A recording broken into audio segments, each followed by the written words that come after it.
same page now. So I will play this and hopefully you'll be showing what is going on. You can control that with these sliders on the clip in its entirety. On your clip, and once you're up in the project library, two fellows. Second way of editing. Okay, that was my short video.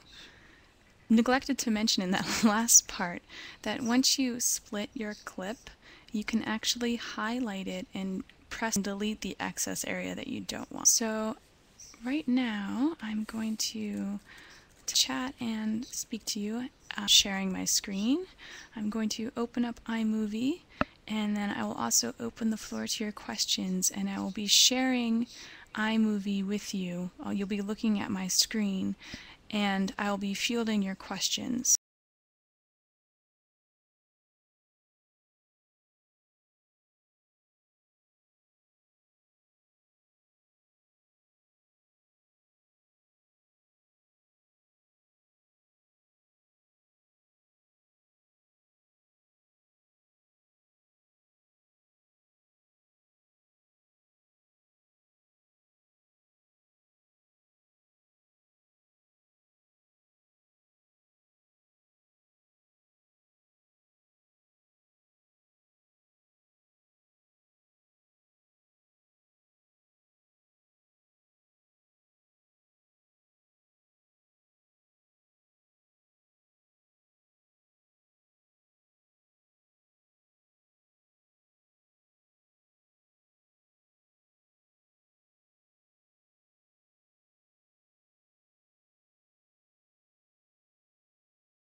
original clip get deleted too? No, you don't. Actually, in the event library, I'll show you.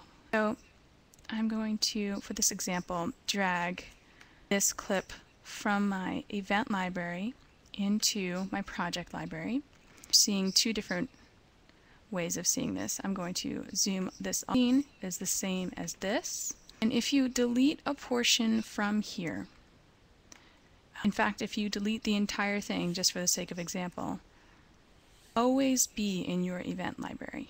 That's part of the point of having an event library. So even if you delete little parts from your project, in this case we deleted the entire thing, they will still be contained in your event library. And go through that more specifically. Great. Okay, so Anu says yes.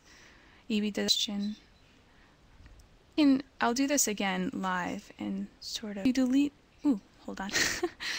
Let me go back here. Delete part of a clip. Can you save the edited clip back in your? Well, no, you can't. You can't bring something from here, and then you can't drag this part back down, unfortunately, because it would be sort of repetitive since this little part is already contained in this section.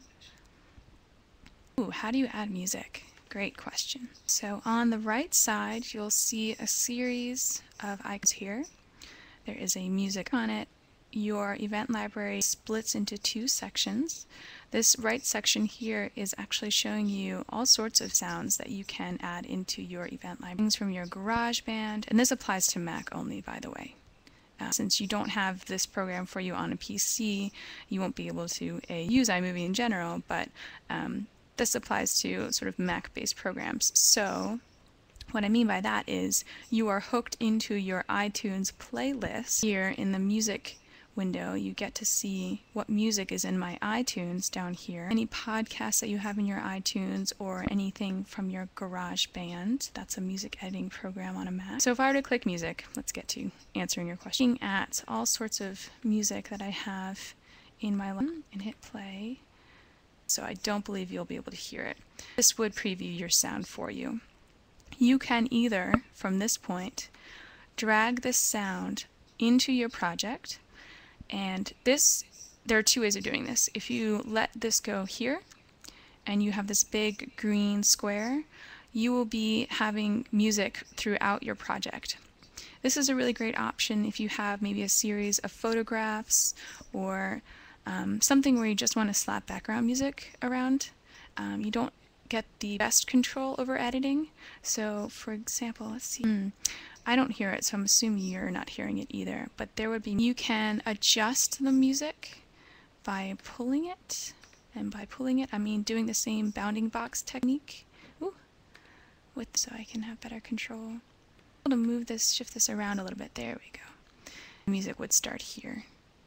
But a much better way of being able to control your sound, I'm going to delete it by, just click on it and have that yellow bounding box around everything.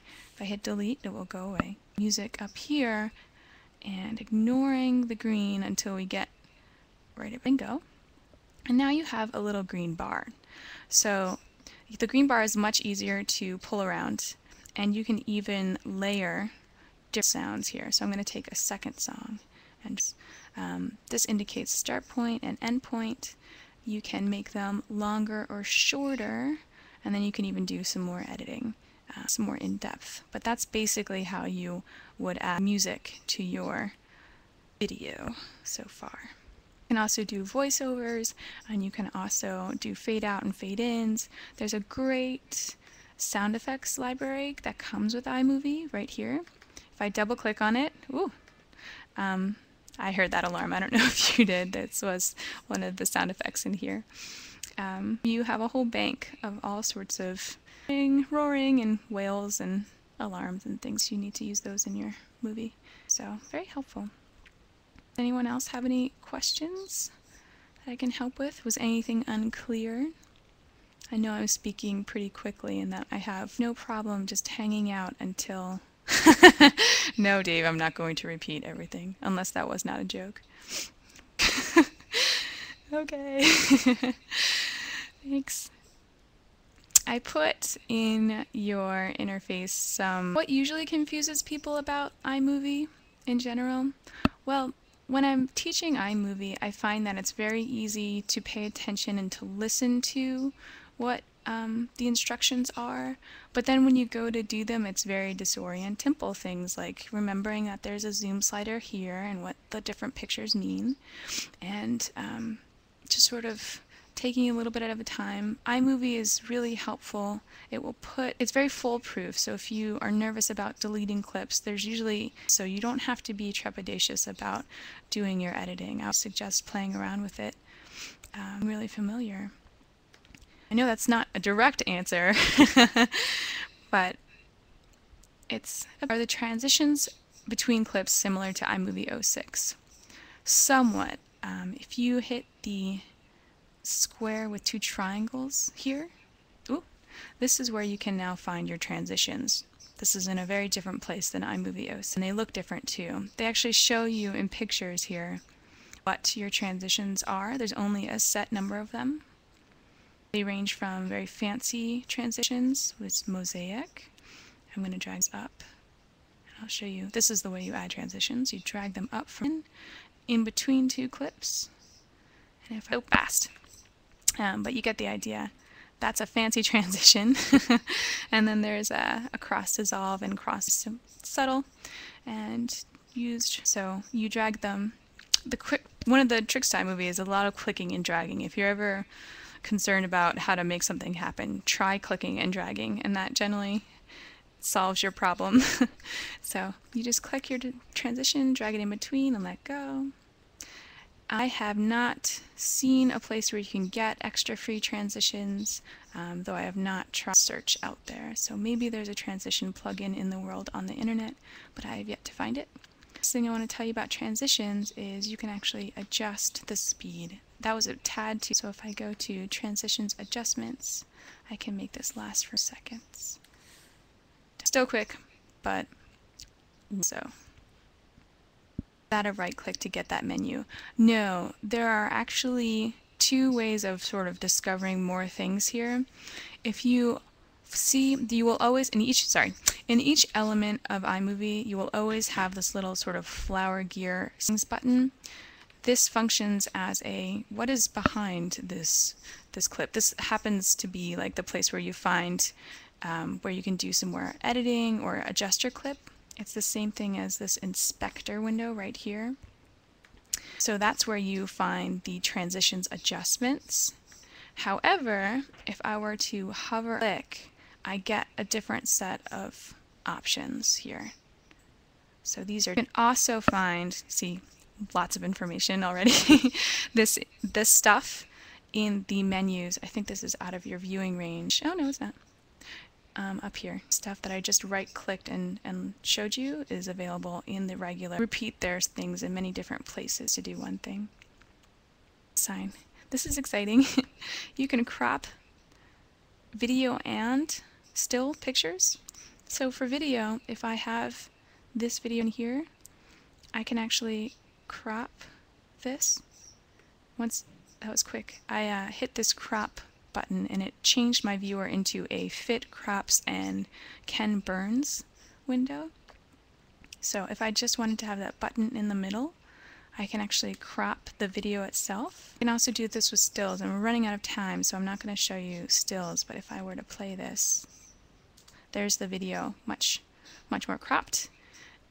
There also is a pretty neat feature, the Ken Burns effect, which just movement into pictures. You can lay this down onto your video as well. New for iMovie and a good feature. So you actually designate starting point for your camera to pan point, and you hit done. And again, I know this is fast, I just am aware of the time. Display, and yeah, you saw that all pan out very quickly. So that was the Ken Burns effect that I just put. Any burning last minute questions? Any emergency questions that I can answer? So, you can always get more help in the Vitale Digital Media Lab. I hope your presentation. Let's see if I go back here. Oh good, I'm glad you were you liked it. The lab is in the Van Pelt Library. You can always come and visit us. My name is Sarah again, and I hope you enjoy. Unsharing here. You can, this is basically the end, but I'm just And Barbara, just so you know, the meeting's pretty much over, so if you want to stop recording, you're more than welcome to.